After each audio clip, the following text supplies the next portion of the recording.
Price the lord. പ്രഭാതത്തിലെ ധ്യാനത്തിനായിട്ട് Daniel പ്രവചനം 3-ാം അധ്യായം അതിന്റെ 25-ാമത്തെ വാക്യം. 4 പുരുഷന്മാർ കെട്ടഴിഞ്ഞ് തീയിൽ നടക്കുന്നത് ഞാൻ കാണുന്നു. രക്ഷിക്കപ്പെടാത്ത ഒരാളുടെ ഒരു സാക്ഷ്യമാണ്.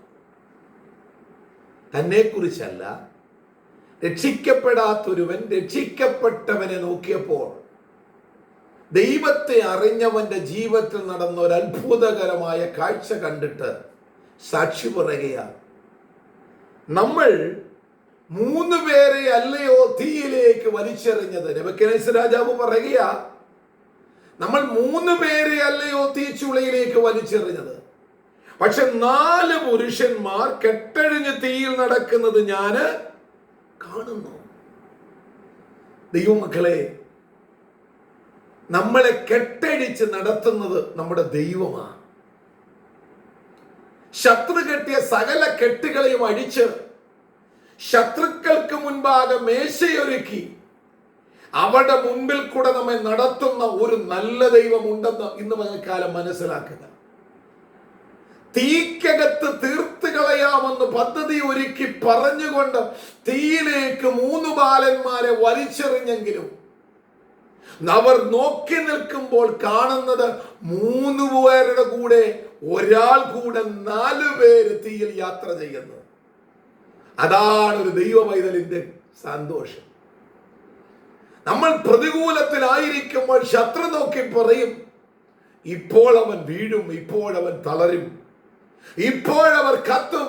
പക്ഷേ തീയല്ല നമ്മെ കത്തിക്കുന്നത്, പരിശുദ്ധാത്മാവിന്റെ കൃപയാ. അഭിഷേകം പ്രാപിച്ച ദൈവമൈതല്ല, തീയിലല്ല, സിംഹത്തിന്റെ ഗുഹയിലല്ല, കാരാഗ്രഹത്തിലല്ല, ഒരിടത്തും കൊണ്ടിട്ട് തളർത്തിക്കളയുവാൻ, തകർത്ത് കളയുവാൻ ശത്രുവിന് കഴിയത്തില്ലെന്ന്.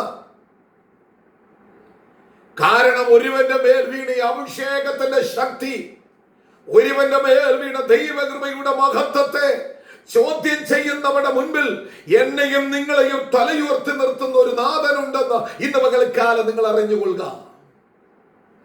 ശത്രുക്കളുടെ മുൻപാകെ മേശ ഒരുക്കുന്നവനാ നമ്മുടെ ദൈവം. യോസേപ്പിനെ തകർത്ത് കളയുവാൻ പദ്ധതിയിട്ടു, പക്ഷേ തകർക്കാൻ ശ്രമിച്ചവർ തകർന്നതല്ലാതെ യോസേപ്പിനൊന്നും സംഭവിച്ചില്ല. ദാവീദിനെ തകർത്ത് കളയുവാൻ പദ്ധതിയിട്ടു, തകർക്കാൻ ശ്രമിച്ചവർ തകർന്നതല്ലാതെ ദാവീദിനൊന്നും സംഭവിച്ചില്ല.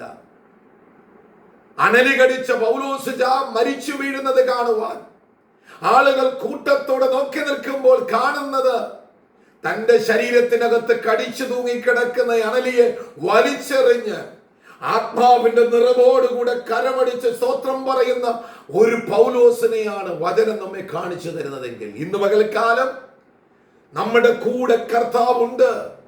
ഏത് തീച്ചൂളയിലായാലും, നിങ്ങൾ ഇന്ന് കടന്നു പോകുന്നത് ഏത് വേദനാജനകമായ സാഹചര്യത്തിലാണെങ്കിലും, നിങ്ങളെ തള്ളിയിറക്കിയത് തീച്ചൂളയിലേക്ക് പിശാചാണെങ്കിൽ, ആ തീച്ചൂളയിൽ നിന്ന് നിങ്ങളെ രക്ഷിക്കുവാൻ ദൈവം സർവശക്തനാണ്. സർവശക്തനും സർവവ്യാപിയും സർവജ്ഞാനിയുമായ ആ ദൈവത്തിന്റെ കരങ്ങളിൽ സമർപ്പിച്ചുകൊണ്ട് ഇന്ന് പകൽക്കാലം മുൻപോട്ട് പോകാം. ദൈവം നിങ്ങളെ തീച്ചൂളയിൽ നിന്ന് രക്ഷിക്കാൻ പോകുകയാണ്. നിങ്ങളുടെ ഹൃദയത്തിന്റെ വേദനയിൽ നിന്നും, നിങ്ങളുടെ രോഗത്തിൽ നിന്നും, നിങ്ങളുടെ ശുശ്രൂഷയുടെ തളർന്നിരിക്കുന്ന ചില അനുഭവങ്ങളിൽ നിന്നും പരിശുദ്ധാത്മാവ് നിങ്ങളെ കരം പിടിച്ച് പുറത്തു കൊണ്ടുവരാൻ പോകുകയാണ്. ആരാണോ നിങ്ങളെ തള്ളി തീച്ചൂളയിൽ ഇട്ടതോ, ആരാണോ നിങ്ങളെ ഇല്ലാതാക്കാൻ ശ്രമിച്ചത്, അവരുടെ കണ്ണുകൾക്ക് അതിശയിപ്പിക്കത്തക്ക നിലയിൽ ഇന്ന് പകൽക്കാലം ദൈവം നിങ്ങളെ പുറത്തു കൊണ്ടുവരാൻ പോകുകയാണ്. വിശ്വസിക്കുക, ദൈവത്തോട് ചേർന്ന് ജീവിക്കുക. നിങ്ങൾ കൈകാലുകൾ കെട്ടിയെറിഞ്ഞാലും ദൈവം അവിടെ നിന്ന് നിങ്ങളെ പുറത്തു കൊണ്ടുവരും. വിശ്വസിക്കുക. ഇന്ന് പകൽക്കാലം ചില വിടുതലായി നമ്മെ സമർപ്പിച്ചു കൊടുക്കുക. കർത്താവിന്റെ കൃപയിൽ ആശ്രയിക്കുക. ഈ വചനങ്ങളാൽ ദൈവം നമ്മെ ഓരോരുത്തരെയും അനുഗ്രഹിക്കുമാറാകട്ടെ.